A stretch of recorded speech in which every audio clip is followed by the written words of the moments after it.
This week on tech-byte, I have a very special guest making a rare appearance in front of the camera. She is going to show us how tech builds a news program just like the one you're watching. I'm Patrick Moats. I'm Khristine Arnold, and this is this week's tech-byte. Tech-byte, sponsored by Epico's Comics, Cards, and Games. All right, Khristine, it seems really easy when we are watching a news program at home that it just runs all so seamlessly and flawlessly. But that's largely due to you and the things you do behind the scenes. So give me an idea. Your day starts. How do you make all this magic happen to where I don't even know that it's happened? So I start off early in the morning because I'm the morning producer. So I come in at 2 a.m. With coffee ready in hand. And so I sit down and I go through all the stories that have happened and all the stories that are currently happening. So I look for anything that's new. So there could be like car wrecks, there could have been a shooting, any sort of new press releases. So I update all of our news stories. And we pull stories from the day before that were more interesting or impacted people the most.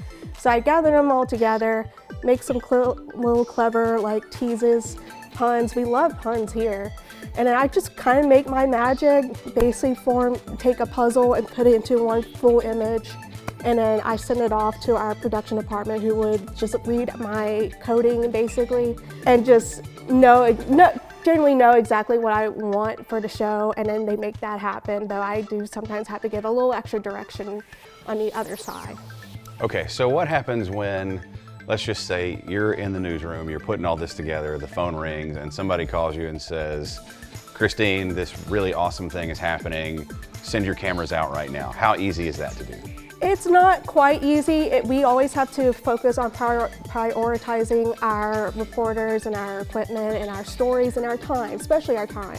So, I mean, as much as we love to go to your grand opening at 9 a.m., there's a car chase happening right now that we need to go and cover because some people may be in danger. So it's not as simple as like you've already got the cameras, just send them out. Or hey, you know, my neighbor has a three-legged duck walking through their yard.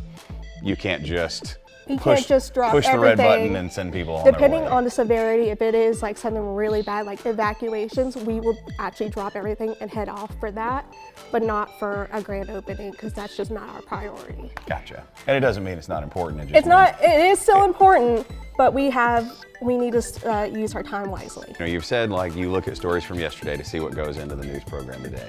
So how do you decide the order, and how do you decide if that phone rings and somebody says, you know, hey, maybe it's not a ribbon cutting, but maybe, you know, the courthouse is on fire. Like, how do you decide and how do you dispatch a field reporter to say, okay, I need you here by this time, and can they just run out there and shoot it and plug into live news anytime they want to? So we focus on timeliness. So if there is a fire currently happening, that is the story we cover first in the morning because it is happening right now.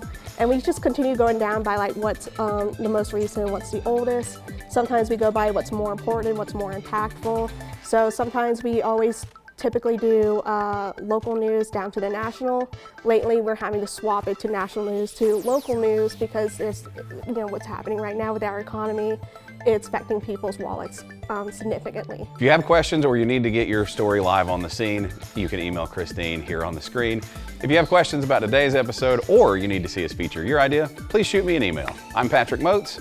I'm Khristine Arnold, and thanks for watching tech-byte today. Tech-byte, sponsored by Epico's Comics, Cards, and Games.